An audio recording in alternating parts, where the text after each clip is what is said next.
Então, pessoal do nono ano, voltando a mais uma aula. Na aula de hoje vamos falar sobre, dar início, né, a unidade 2, no tema 1, vamos falar sobre modelos atômicos, tá certo?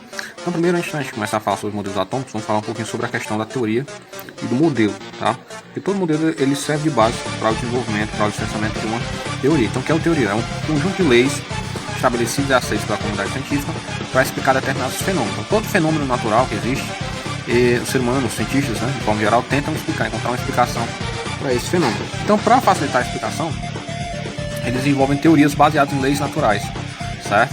Então, para eles desenvolver essa teoria, eles utilizam de modelos, né? O que são modelos? São representações parciais de um objeto ou fenômeno para auxiliar sua compreensão e construção de uma teoria, certo? Então, quando você fala, por exemplo, como um conteúdo a gente fala sobre modelos atômicos, a gente vai ver diferentes tipos de modelos que foram surgindo ao longo do tempo para tentar explicar porque alguns fenômenos químicos aconteciam, certo? Então, eram representações criadas, até hoje existem, certo? Essas representações, só que bem mais evoluídas do que eram no passado, buscando entender, né, as propriedades relacionadas à matéria, ok? Então, vamos lá. Então, o que é o átomo? O átomo é uma palavra que vem do grego, certo? E significa indivisível. E essa palavra ela faz referência à menor unidade estrutural da matéria, ou seja, toda a matéria ela é constituída de átomos. Se não existem átomos, logo não existirá matéria.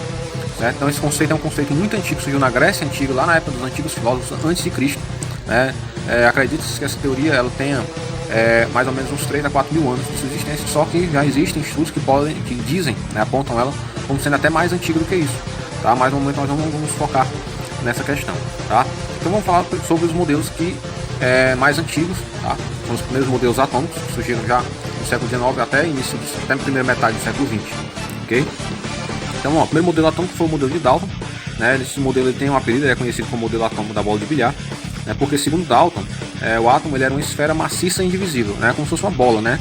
Onde ela não tem, ela não é oca, né? Como se fosse uma bila, por exemplo, se você pegar uma bila, ela não é oca, ela é toda preenchida por dentro, né? Uma bola de bilhar ou de sinuca, certo? Também o conceito dele era esse, era uma esfera maciça e indivisível, certo? Então ele tentava explicar as propriedades atômicas com base nessa teoria. Só que com o passar do tempo, essa teoria dele começou a cair, né, em alguns problemas, né? Por exemplo, não consegui explicar porque alguns materiais têm capacidade de conduzir a eletricidade. Esse modelo dele não trazia essa informação, não explicava isso. Então os modelos eles vão evoluindo de acordo com a necessidade, né, de explicar algumas coisas. Então surgiu depois disso aí o modelo atômico do Thomson, que ele era conhecido como pudim de passas. Por quê? Porque para ele o átomo ele era uma esfera maciça, porém não indivisível. Tinha partes menores. Que partes eram essas? Eram os chamados elétrons, que eram esferas menores que ficavam incrustadas no núcleo, né, presas ao núcleo do átomo, onde eu tinha um núcleo maciço e de carga positiva, e eu tinha pequenas esferas maciças de carga negativa, a qual ele chamou de elétrons, certo? Já depois de algum tempo, Rutherford, que foi o cientista na época, testando, né, essa teoria do Thomson, pegou uma folha de ouro, né, e começou a disparar cargas nucleares. E aí percebeu que algumas cargas conseguiam atravessar essa folha de ouro e outras voltavam, eram repelidas. Então, com base nisso, né, ele entendeu que o átomo ele não era uma esfera maciça, mas sim ele era formado por um pequeno núcleo composto de cargas positivas, que ele chamou de prótons, né, esferas pequenas de carga positiva, e tinham pequenas cargas negativas ao redor desse núcleo, rodeando ele. É tanto que esse modelo ele passou a ser chamado de modelo planetário, porque ele tinha essa ideia, que fosse como se órbitas de planetas ao redor do Sol, né? Então ele disse que essas órbitas eram formadas por elétrons, e essas órbitas ele passou a chamar de eletrosfera, certo? Depois de algum tempo, surgiram alguns problemas nesse modelo atômico dele, e ele começou a ser reajustado. Um dos principais nomes que refez esse modelo dele foi um físico dinamarquês chamado Niels Bohr. Então esse modelo ele passou a ser reestruturado e passou a ser chamado de modelo de níveis de energia. Esse modelo é baseado no modelo do Rutherford, mas sofrendo algumas modificações. Nesse modelo os elétrons possuem níveis de energia e estão distribuídos em camadas. Nesse modelo temos o conceito, né, de uma nova partícula que passou a ser chamada de nêutron, que é uma partícula sem carga.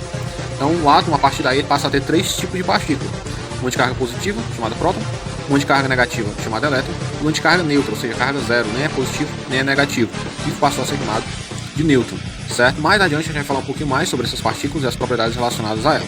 Então, no mais, pessoal, é isso aqui. Leiam o conteúdo do tema 1 da unidade 2, tá certo? Na outra semana nós vamos ter a nossa avaliação bimestral, ok? Vamos ter mais um conteúdo para a gente ver e revisões, tá? Na próxima aula agora, nessa semana, nós vamos ter uma atividade, tá certo? Então estudem aí, dêem uma lida e bom dia para todos vocês.